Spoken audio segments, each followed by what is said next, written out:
Here's what I know is true. Most weight loss plans are one size fits all. So frustrating. They don't take into account each person's individual needs, which could mean dietary restrictions, medical issues, or other personal needs. That's why you're going to love Noom.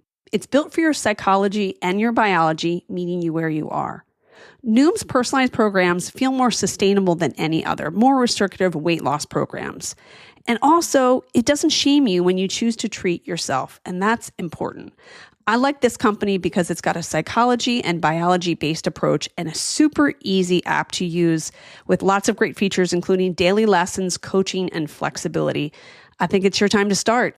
Stay focused on what's important to you with Noom's psychology and biology-based approach. Sign up for your trial today at Noom.com.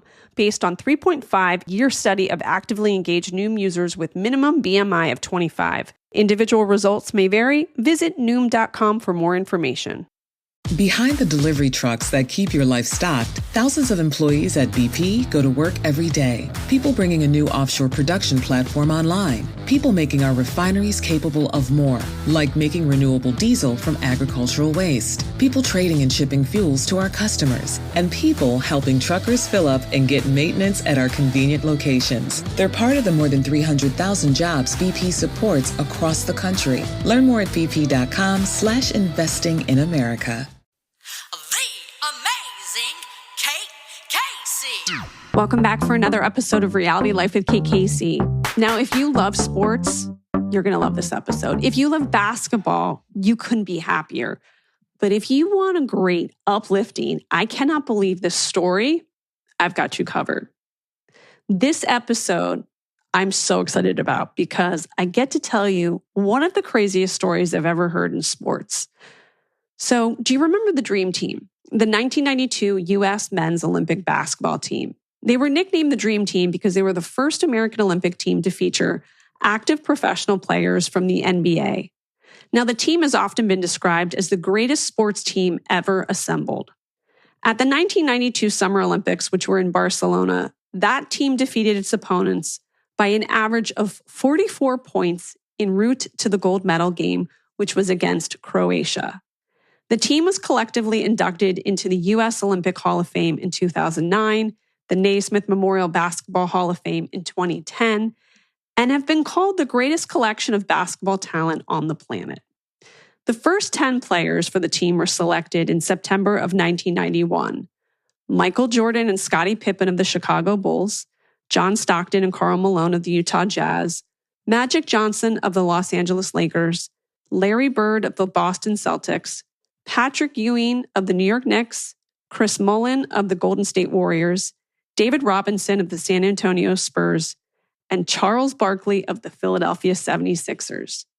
On May 12th of 1992, Clyde Drexler of the Portland Trail Blazers was chosen over Isaiah Thomas of the Detroit Pistons. He received the final professional roster spot.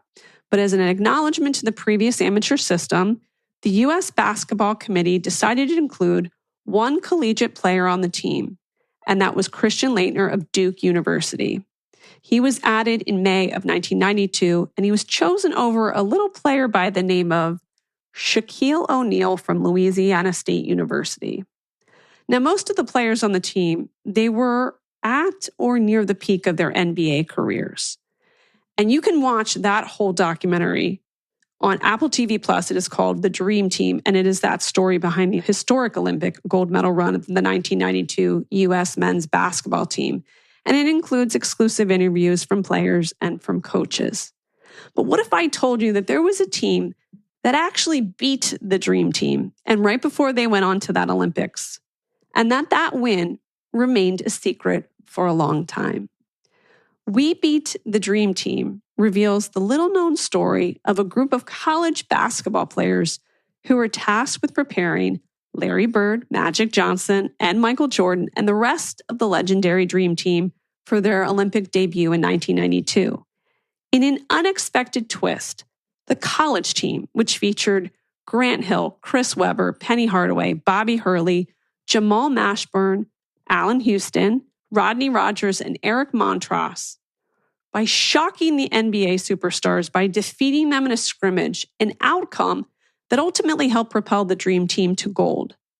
The 1992 Olympic Games in Barcelona, Spain marked the very first time that these professional players were allowed to compete, and it gave rise to this legendary team. With the exception of Duke University's Christian Laettner, who was, again, the lone college athlete on the team, these star players were invited to the USA select team and brought in to prepare these NBA superstars for the Olympics. So using the only surviving VHS copy of the secret scrimmage, that was it. You get to see it all play out, and interviews with the USA team select key players and coaches, and also additional rare archives.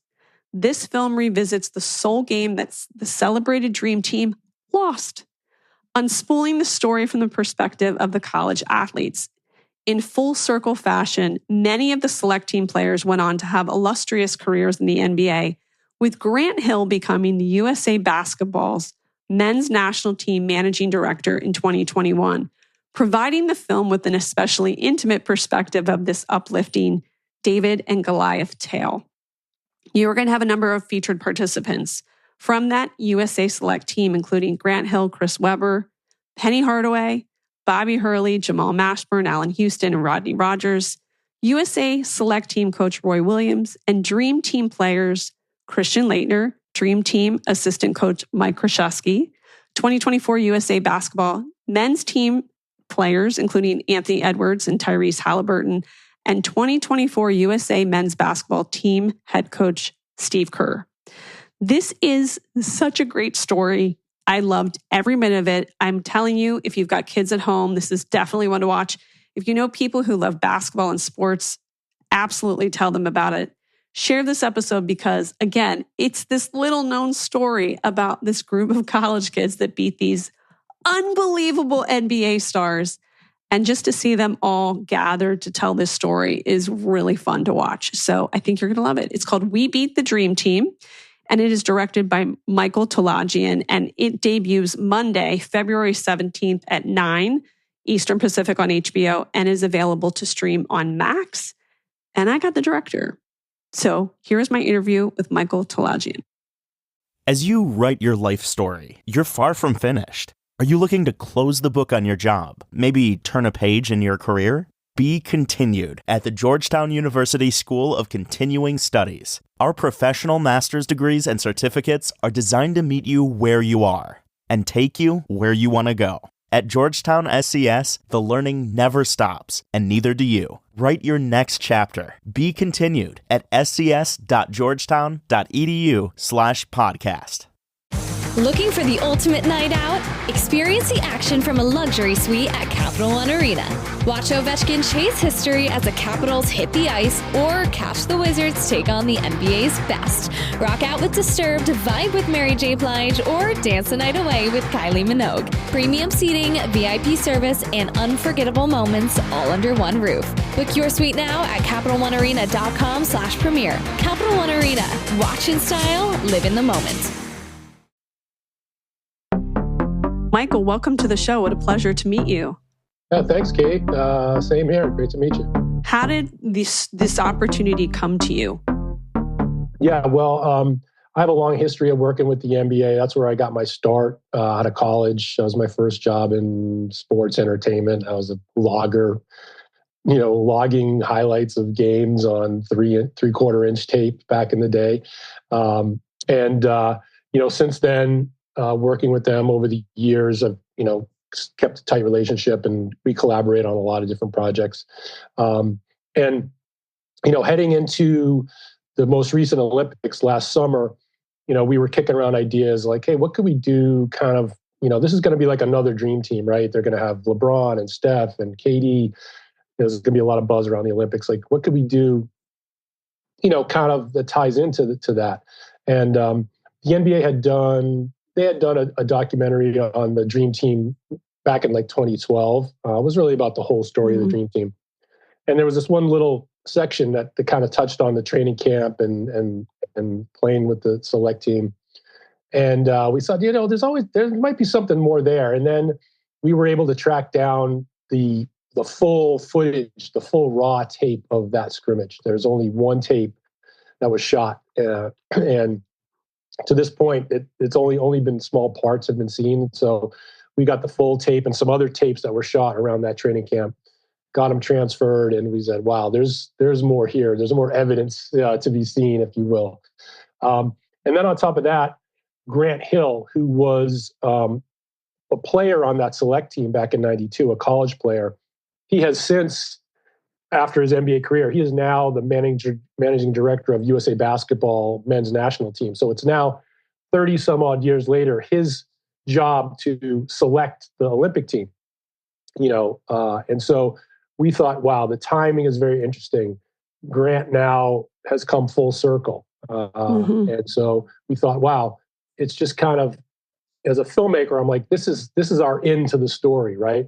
Grant can kind of, we can kind of film Grant today running the Olympic team, the current dream team, and then it's natural for him to reminisce and think back to when it all started for him with USA Basketball in 1992 as part of the select team. So as a filmmaker, I said, well, that's how we can tell this story, through kind of Grant's eyes, and then beyond that, through the eyes of the other college players, his teammates that went up against the legendary dream team. And I mean, they're all legends in their own right. So it's, first of all, quite fun to see all of these players again on screen telling the story. The tape, I'm still just surprised that there's just one tape of this unbelievable moment. When you started interviewing everyone, were they eager to see clips of it, if not the full game? Yeah, they were eager. They were just eager in general. When we started reaching out to some of these guys, Penny Hardaway, Chris Webber, Rodney Rogers, literally, they're like, Mike, I've been waiting 32 years for someone to call me and ask me to talk about this game. There's been innuendo and hearsay and controversies, but no one's really sat us down to get the full story. And so, as a filmmaker, to get very motivated subjects is a blessing. And so, yeah, they were really just excited to tell their side of it, for people to see more of the footage, see more of the game, get their side out, see more evidence, if you will. And so getting their perspective, firsthand perspectives, getting the full scrimmage, and then some other never seen before footage and photos. It was really fun to work with all those elements. Now, of course, the players, everyone who won, obviously would be excited to tell the story, especially because I feel like a lot of people even doubted the story for quite some time. But what about the dream team players? Did you have an easy time getting them to participate? And also, was it hard to get archival footage, or easy to find archival footage about it from some of the dream team players? Well, it was really, the archival really came through the NBA. I think one of the great things about the NBA entertainment, similar to like NFL films, they're meticulous about documenting anything around the game. Obviously, the NBA games and the finals, but USA Basketball, the Olympics, women's basketball, they just, even if they don't know where the stuff is going to end up, they shoot it, because you just never know.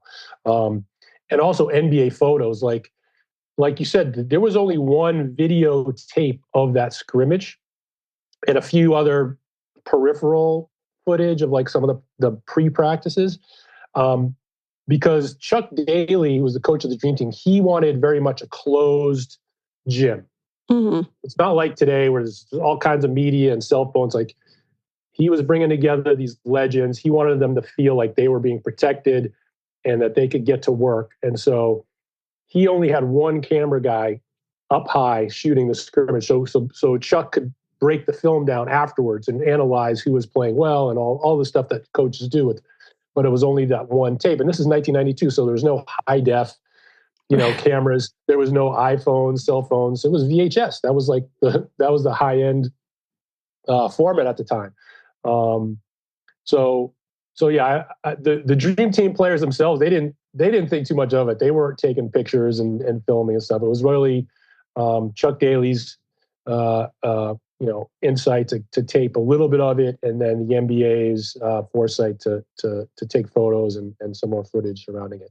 But that's why we also use some animation in the film, because there's parts of this film that there's no footage or photos of that we had to be able to tell in some way. So Who of all of the people that you interviewed for both the dream team side of it and for the college player team, who was the most fired up to talk about it?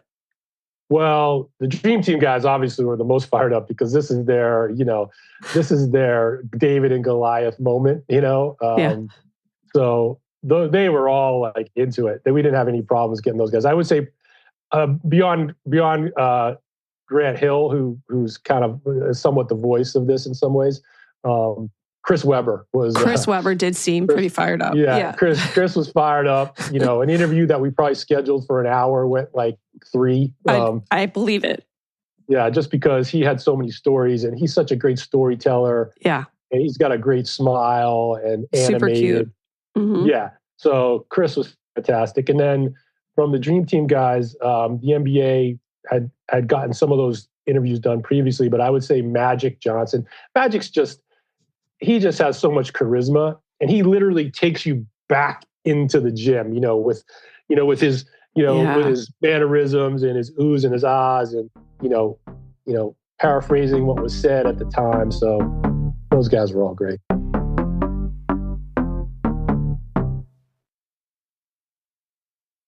The stench of sweaty uniforms in a football team's locker room can be unbearable. But Arm & Hammer Deep Clean Laundry Detergents fights the toughest odors to deliver a championship-level clean. Arm & Hammer Deep Clean Detergents are the brand's most powerful formulas yet that can penetrate deep between fibers to tackle tough dirt and odors. Just like an elite defense, its pH-powered technology sends in millions of ionic microscrubbers to dominate the toughest stains and odors. And unlike those premium tickets, with the trusted value of Arm & Hammer, you don't need deep pockets for a deep clean. Available in liquid or convenient power packs, it works in all machines and temperatures, even cold water. When it comes to tough stains and odors, put Arm & Hammer Deep Clean in your starting lineup. Pick up Arm & Hammer Deep Clean today.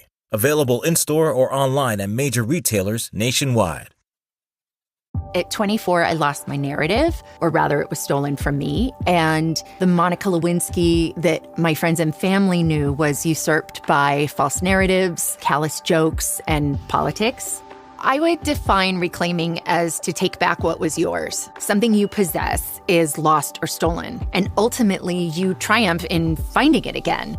So I think listeners can expect me to be chatting with folks, both recognizable and unrecognizable names, about the way that people have navigated roads to triumph. My hope is that people will finish an episode of Reclaiming and feel like they filled their tank up. They connected with the people that I'm talking to and leave with maybe some nuggets that help them feel a little more hopeful. Follow Reclaiming with Monica Lewinsky on the Wondery app or wherever you get your podcasts. You can listen to Reclaiming early and ad-free right now by joining Wondery Plus in the Wondery app or on Apple Podcasts.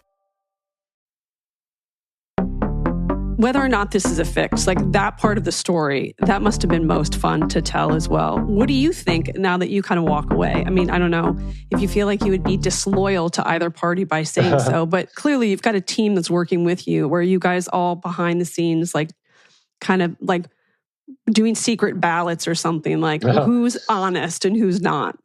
Yeah, well, I think everybody's on. I think everybody who voices an opinion on this believes in their opinion. I don't think anyone's trying to like bamboozle. Yeah. No, like I think Coach K and PJ Carlissimo and Lenny Wilkins and Christian Laettner, some of the guys on the Dream Team side, coaches and players on the Dream Team side, they're very earnest and honest about how they feel that game went and why it went the way it went. And on the flip side, all the select team guys, Grant Hill, Chris Webber, Rodney Rogers, Allan Houston, Jamal Mashburn, all those guys, as well as Roy Williams, who's the coach, they're like, no, like we beat those guys, fair and square. And I think seeing the footage and hearing from those guys, as well as the Dream Team players, I won't give my opinion. I'll let the fans watch. Decide. And my job, I felt, was just to lay it out there, to kind of lay out both sides of the argument and show the evidence, hear the eyewitness accounts, if you will, and then you can make up your mind. But to be honest, the only one that really knows for sure is Chuck Daly. And Chuck passed away several years ago, so we may never know. Well, Coach K spoke at my high school. It was the year before I graduated at my high school. I was a junior, and he gave a speech. And he said his best players, I never forgot this, the best players had their PhDs. They were poor, hungry, and driven. And it's kind of always stuck to me. And I've seen over the years how much his former players just love him so much. Do you get a sense in working, on any sports, any basketball story, any NBA story, but particularly this one, that there's a real bond that exists between those coaches and all of the players, even today? Oh, without question. I mean, it's a brotherhood. Obviously, on the select team, you had guys like Chris Webber, Grant Hill, Bobby Hurley, Jamal Mashburn, who were fierce rivals in college. I mean, these guys competed in that NCAA tournament in 1992 when Duke won. Oh, which, by the way, I remember every moment of that. Yeah. And they beat Chris Webber and Jamal. And but when they came together on that select team, they were a team, and they had a mission, to play the dream team and get them ready for the Olympics. And they were it was like a brotherhood. They were like brothers. And to this day, those guys still are close. They still talk. They still reminisce about that time in training camp.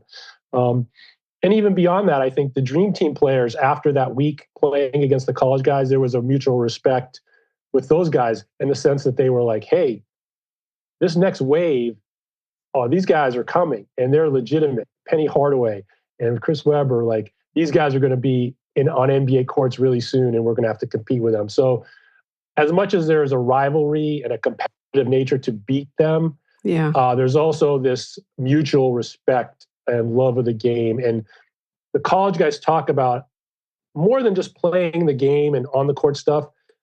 They said the dream team guys brought them in, gave them advice about their career, what to do. They invited them to hang out with them off the court at the hotel, play golf with them and things like that. So they felt the love, almost like this big brother passing the torch, which I think still happens today. And I think probably in all sports, but especially basketball, because it's not like a massive team. It's still only a smaller group of guys. And there's just this respect of passing on, the game to the next forebearer, And I'm sure that Grant will be a big part of that too, ensuring that the same experiences that he got as a college kid.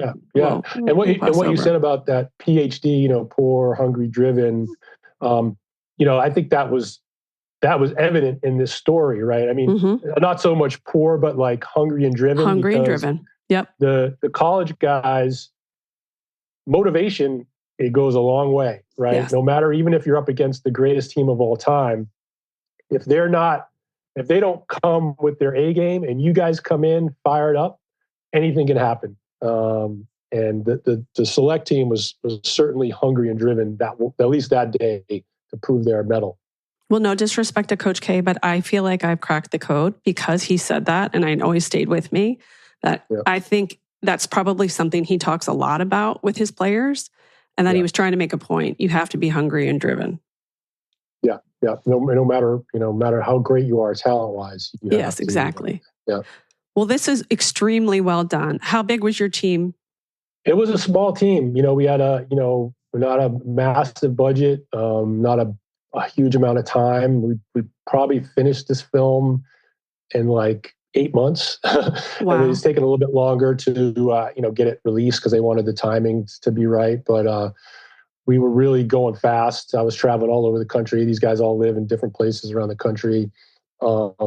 Working with my editor, Ken Mao, who was fantastic, and also Blue Ox Films, a production company. Their team was fantastic. The NBA, of course, HBO, TNT Sports.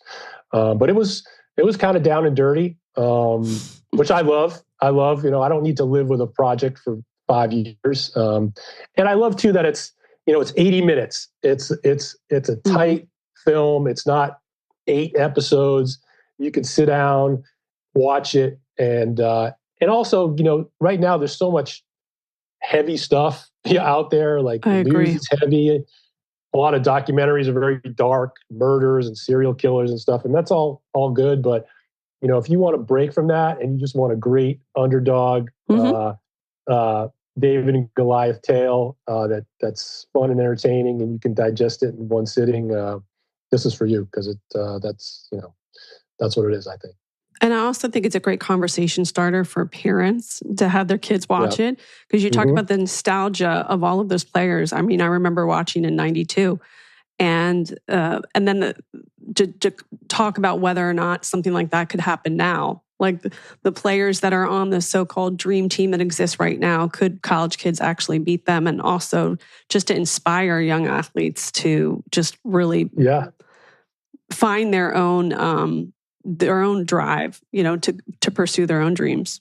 Yeah, no matter what the odds, right? You could have a young kid who watches this and, you have dad, the old, they call them the old heads, people like me, like, you guys should have seen them back in the day with Jordan and Bird, and they kind of poo-poo that, right? But to watch that and see how those guys played, but also, the bigger lesson of, if you're, no matter what the odds are stacked against you and how nervous you might be, like, if you're prepared and you believe in yourself, anything can happen. So whether it's a kid who's nervous, who never gets off the bench to play in the soccer game, he can watch this. Maybe, his dad or mom can say, hey, look, it can be done. Just go out there and give it your best shot.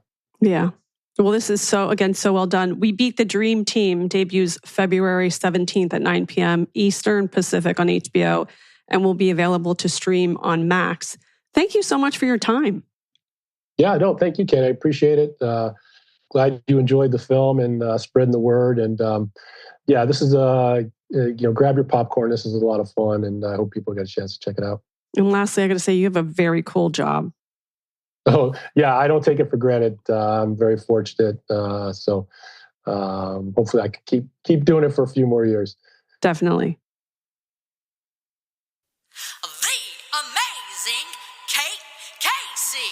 I want to thank my fantastic guest, Michael, and remind you to make sure that you click the subscribe button and make sure that you leave a 5-star review. Just scroll down and you will see the 5 stars jump up. And then also make sure you get my What to Watch list. I tell you what to watch every week in unscripted TV by going to katecasey.substack.com to sign up. You can also get bonus episodes by going to patreon.com/Kate Casey.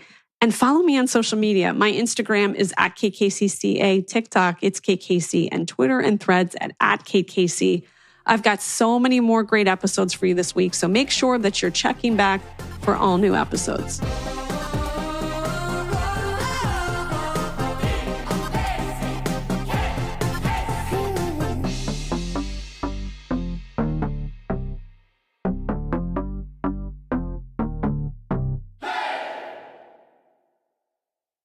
At Hotels.com, we know some travelers crave an ocean breeze. Others don't want to deal with sand. And oftentimes, those two people end up together. Compare properties side by side to find yourself poolside, oceanside, and still in a relationship. Find your perfect somewhere with Hotels.com.